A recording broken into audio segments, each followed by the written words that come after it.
j'espère que vous allez bien. Je vais vous raconter une scène que j'ai vécue. J'étais en train de me promener et j'ai vu à l'arrêt de bus, j'ai vu une dame avec un bébé, je pourrais estimer d'un mois ou deux, avec un bébé au dos, sous le soleil, sans parasol. Elle est en train de vendre de l'eau. Vous connaissez le soleil de l'Afrique. Le soleil en Afrique est accablant. Elle est en train de vendre de l'eau. Bon, je me suis posé mille et une questions. Je me suis dit, est-ce que le papa existe? Le papa est irresponsable? Le papa est polygame, et il n'a pas assez de moyens, mais il est polygame, il a beaucoup d'enfants ou comment? Le papa est certainement inapte. Ou bien la dame vit dans une... En fait, elle n'a pas la possibilité de se prendre une nounou. Déjà, c'est évident. Si déjà elle vend de l'eau, elle n'a pas la possibilité de se prendre une nounou. Ou certainement elle vit en famille, elle a peur que certaines personnes fassent du mal à son enfant ou comment? Je me suis posé des questions.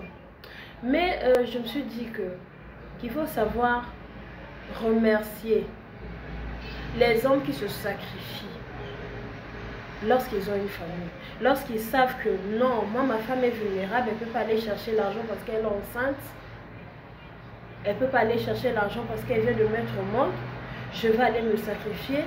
Les hommes qui associent 2-3 boulots pour pouvoir arranger les fins du mois, couvrir toutes les dépenses, qui vous assurent la pitance, qui vous assurent le loyer, qui vous garantissent le toit, qui payent l'électricité, l'eau, le gaz, l'internet et tout ça. Quand vous êtes malade, c'est le gars qui dépense de l'argent. Non, ces hommes sont à acclamer. Ces hommes sont à acclamer. D'accord? On doit d'abord mettre notre ego de côté, toute notre fierté de côté. Reconnaissons les efforts de ces hommes. Ces hommes sont à acclamer. Parce qu'admettons que cet homme-là soit responsable, si je peux le dire, si cet homme existe, si cet homme était responsable, il ne devait pas accepter. Donc je suis adulte, quand je me mets sous le soleil, ma peau pique comme ça, ma peau picote. Combien de fois un enfant d'un mois sous le soleil sans parasol, et pour ça tous les jours? C'est pas responsable de voir deux fois des enfants qui devaient être à l'école, des enfants de 3, 4, 5 ans en train de demander de l'argent. C'est vraiment pas possible. Demander de l'argent. Mais quand on vous dit aussi de ne pas faire des enfants, que non, l'enfant c'est une bénédiction. Moi je considère que c'est un péché de mettre au monde un enfant, un innocent qui n'a pas demandé à naître. Vous le mettez au monde alors que vous n'êtes pas dans les conditions. Vous ne pouvez pas assurer les conditions de vie de cet enfant-là. C'est pas normal. Et puis il y a certaines personnes qui disent souvent que non, nos parents sont nés dans des cases. Nous également, nous sommes nés dans des cases et tout. Nous n'avons pas eu d'électricité et tout. Mais est-ce que vous êtes obligé de reproduire le même schéma que celui de vos parents ou de vos grands-parents? Donc si aujourd'hui vos parents sont nés dans des cases, ça veut dire que vos enfants aussi doivent naître dans des cases. Est-ce que vous êtes obligé de reproduire le même cycle de pauvreté? Un vrai parent, c'est celui qui dit que non, moi j'ai vécu, j'ai souffert dans ma vie. J'ai marché des kilomètres et des kilomètres pour aller à l'école. Je ne veux pas que mon enfant puisse vivre la même chose. Un parent, c'est celui qui se sacrifie pour son enfant. Que non, mon enfant ne doit pas vivre ce que moi j'ai vécu. Vous faites vivre la même chose, vous faites vivre les mêmes souffrances à vos enfants. C'est pas bien.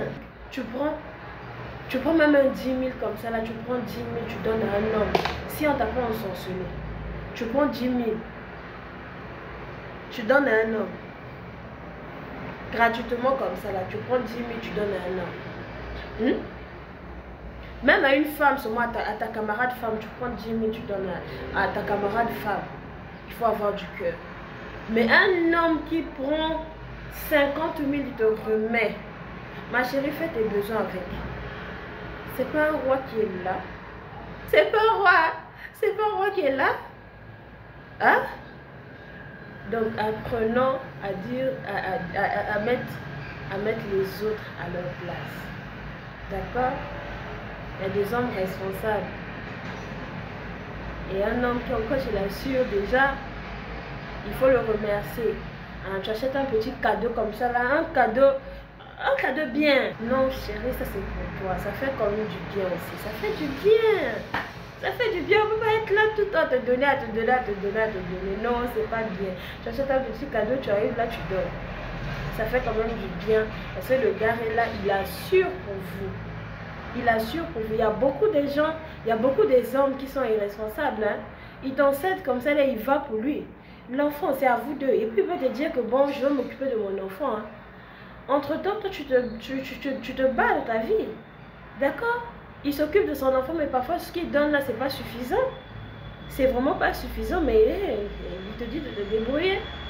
Mais un homme qui est là, il t'assure. Tu tombes malade, il assure. Non. Ils sont à féliciter, ces hommes. Ils sont à féliciter, je vous jure. Ils sont à féliciter. Blague à part. Féminisme à part. Ils sont à féliciter.